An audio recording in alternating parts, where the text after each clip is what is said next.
Denver is handling some personal matters, and if he takes care of everything, you know, could have him back this weekend. Got two if I can. Just curious about what Omar Speights brings to this team. Does it free you up to maybe do some things differently, give you more versatility with Harold? And then Jay said yesterday that you're into fishing now. Just curious how much fishing you're doing.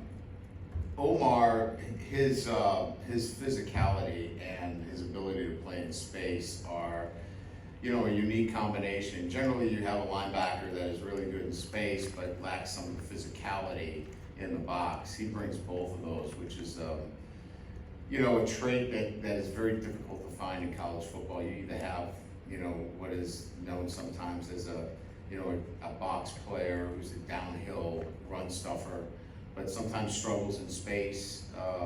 He's got both of those talents, and so it allows us to move him around, expand, let him get out, and leave Harold in a consistent location. Because look, at the end of the day, if I'm on offense, I want to get Harold out of the action and force him to cover down as much as possible. And Omar gives us that flexibility in answering your question, how it helps Harold, stay in a consistent location, and we can do a lot of things with him. As far as fishing goes, when you come to sportsman's paradise, why would you fish? And so I've gotten a couple of occasions to go out and, down in Port Fourchon, it seems like they just jump in your boat. And who would want to fish if they just jump in your boat? Tourism appreciates that. Absolutely. Hey Coach, one last right here. Seems like Mason Smith is battling some stuff right now. Can you just talk about what he might be going through and an injury report maybe in general of how you guys are doing? Yeah, I mean, I think he's been banged up a little bit. Nothing that I think we're overly concerned with. There's no structural damage to any joints or things of that nature. But look, he's been out for a year, and everything hurts a little bit more after coming back into it. But we got to be careful with him.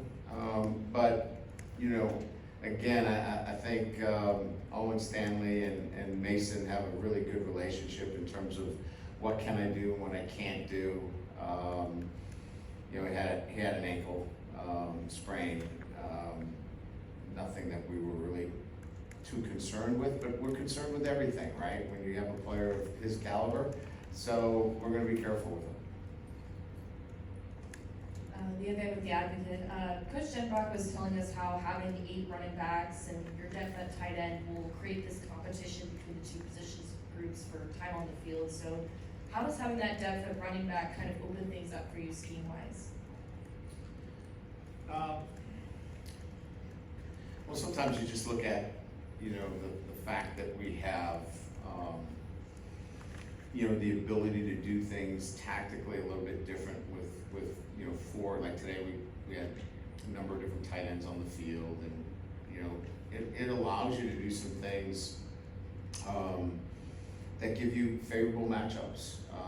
When you put more than one tight end on the field, it has a tendency to shorten a defensive coordinator's play calls because they become limited in terms of situational substitution. And I don't want to get into too far down the road here in terms of where it will end up, but multiple tight ends give you a lot of opportunities to get matchups, and so we like that. It allows us to play physical as well.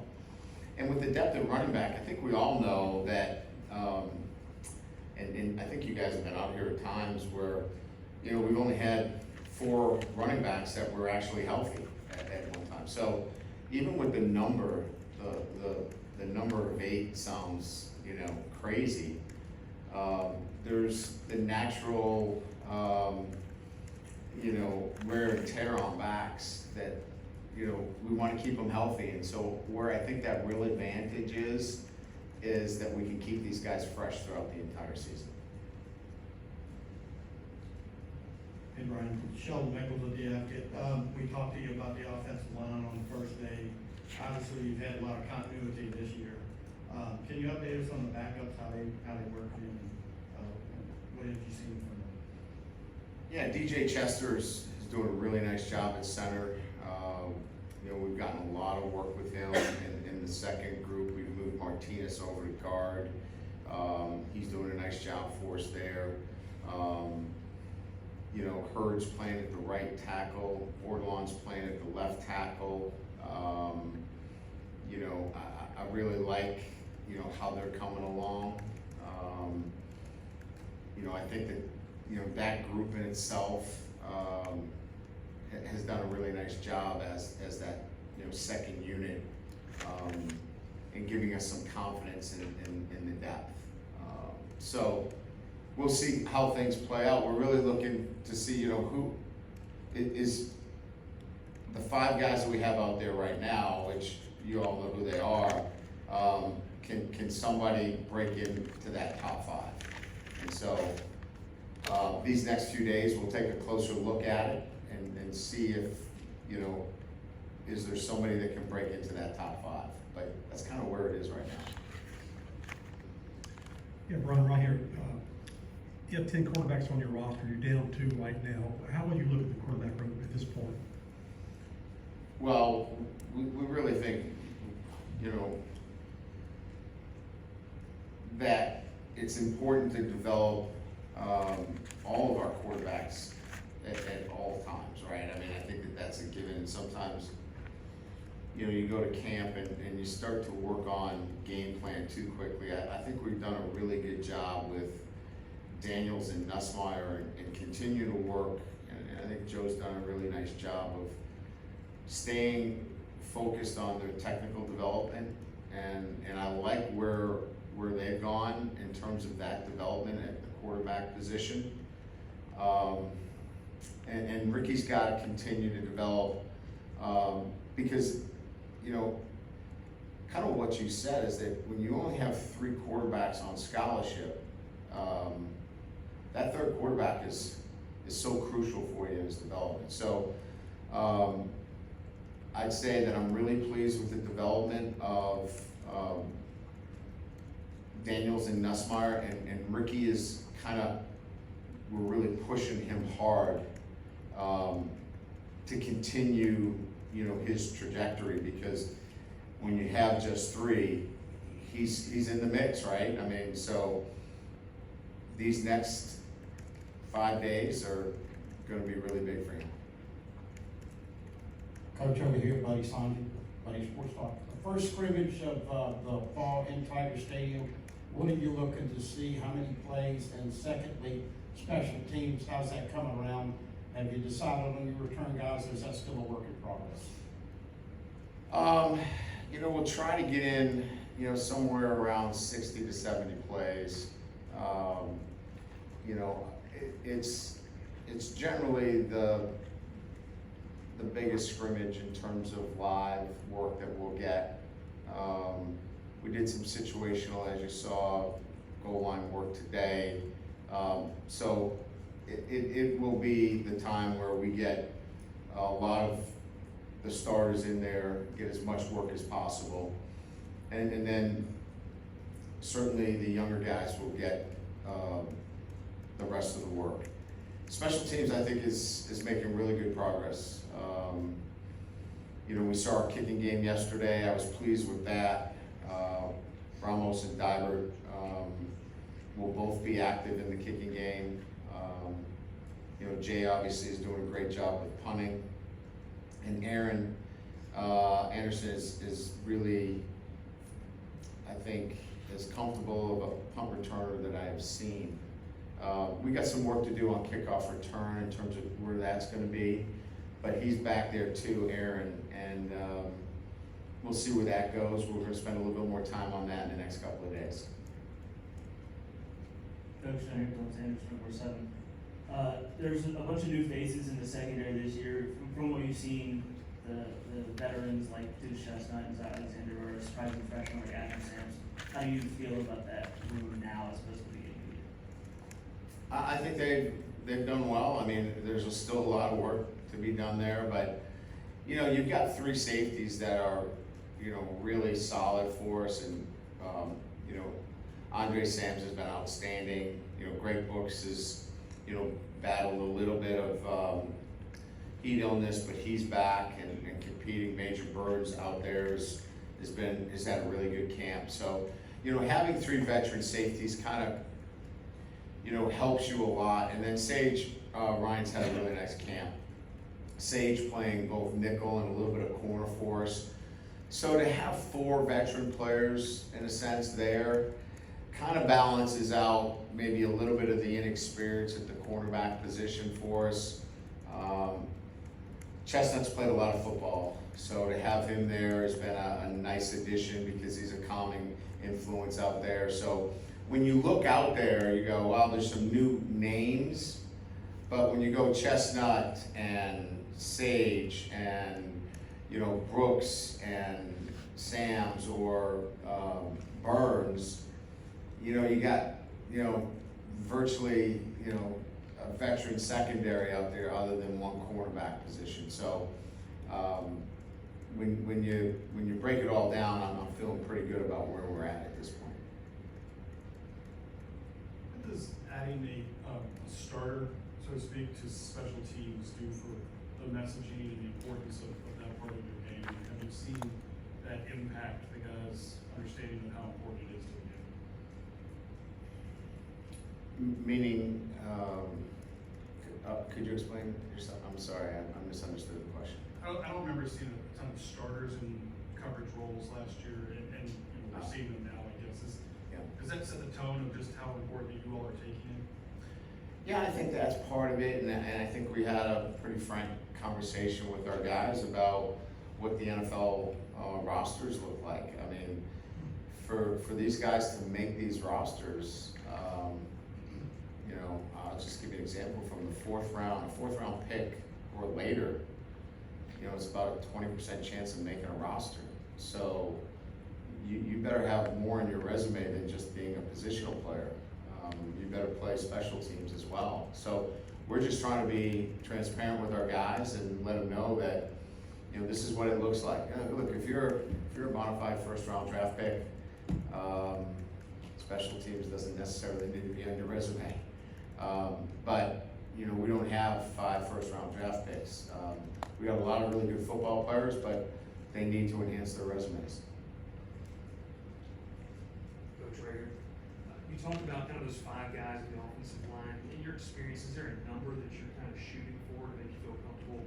You know, injuries happen, things like that happen.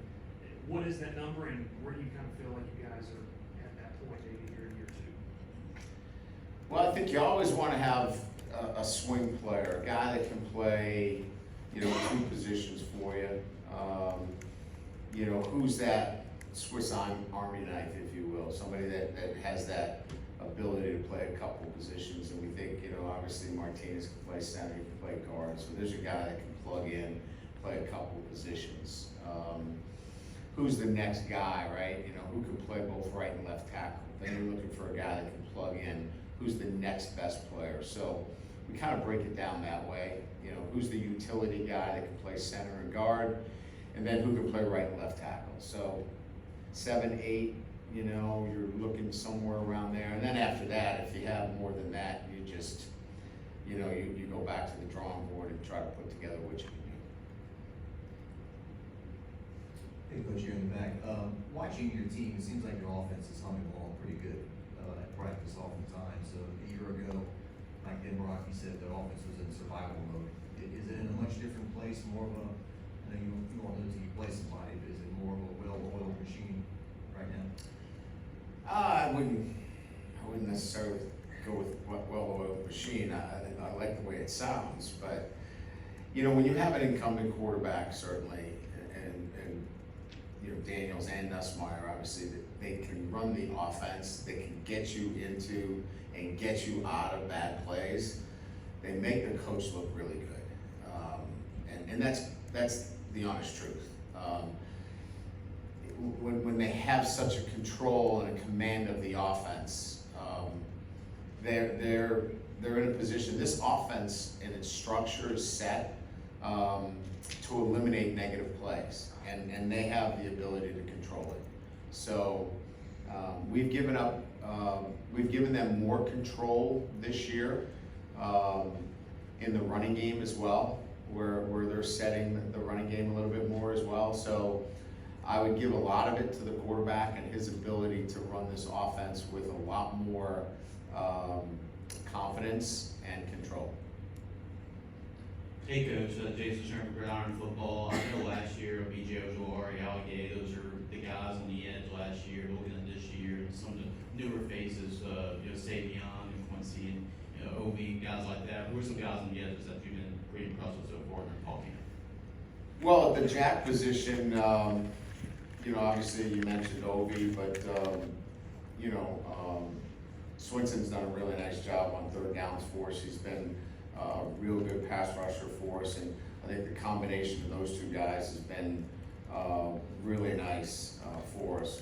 We like what we see there. Parashand is coming on as a complement to Savion. Savion's been outstanding. So we like the edges in terms of what is moving forward for us. Some of the young players are coming on, Womack, Wiggins, they're making progress. And then we think, we've got some really good depth at the defensive tackle position. So feel pretty good about the progress that's been made there. And Coach Jensen's done a really nice job.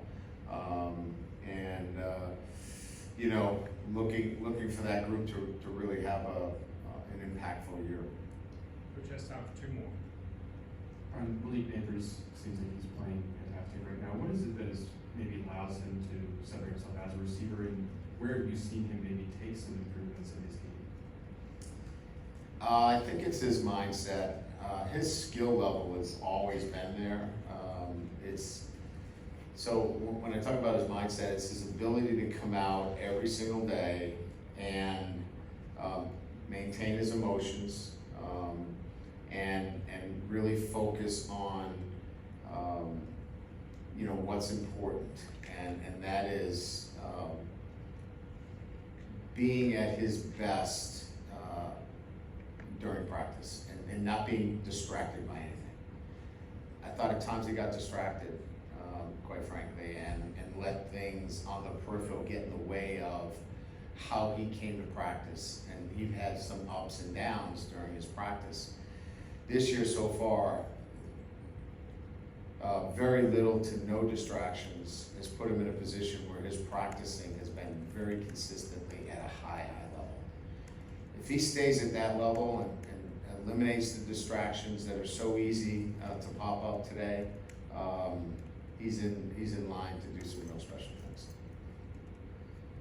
Hey Coach, I was sort of curious, but it's hard to sort of pick out what your sort of running back depth chart looks like when there's some guys that are still out and the room's still as big as it is.